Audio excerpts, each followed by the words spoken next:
I'm Jessica, and people always said I was dependable, the glue that kept the book club together in our neat little suburb. I hosted, baked, remembered kids' birthdays. If you asked anyone before, they'd say I wouldn't hurt a fly.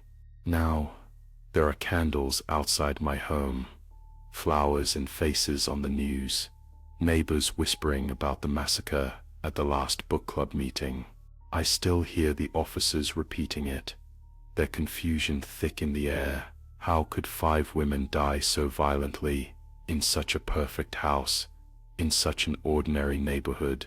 They rushed into my kitchen that night, the paramedics, the police, all because I called the stalker. I told them he'd been following us for months. He was at the window, always at the window, always out of sight. He had a knife. I said I'd struggled with him.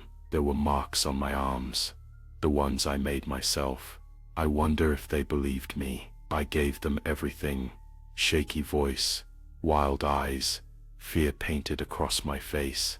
Maybe the detective saw through it, saw how vacant the room felt after the screams died away. Maybe he saw how calm I was when I talked about them. The club, Janet with her wine laugh, Michelle's nervous tapping, Claire's endless interruptions.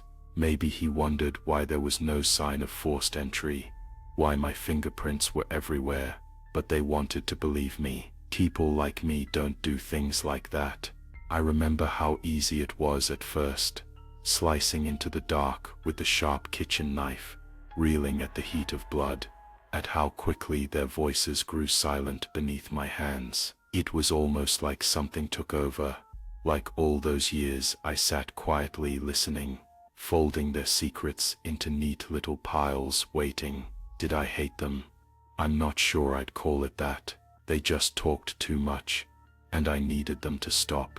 I even gave the police a name for my stalker, a long backstory, showed them the letters I'd written to myself, the threats carefully typed out, notes placed in my mailbox with rubber gloves in the dead of night. I told them about the footsteps I'd heard, the shadows that haunted my mornings. They asked if I had ever seen his face, and I described him, tall, gaunt, always just out of reach. People ask why he picked us, why the club. They whisper about copycat killers, about mental breakdowns, but no one asks about the silence in my house now, about the way the empty wine glasses glint under lamplight.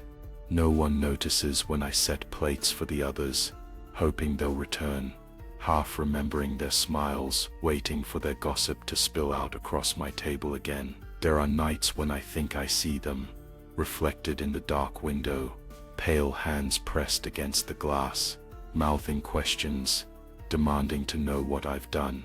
And sometimes I see someone else out there, tall, gaunt, just out of reach, watching me. Maybe I made him up, or maybe I didn't. Maybe after all the stories I told, he's real now. And each night, as I climb the stairs in silence, I wonder if he's waiting just beyond the door, knife glinting, breath hot and heavy, finally ready to finish the story I started.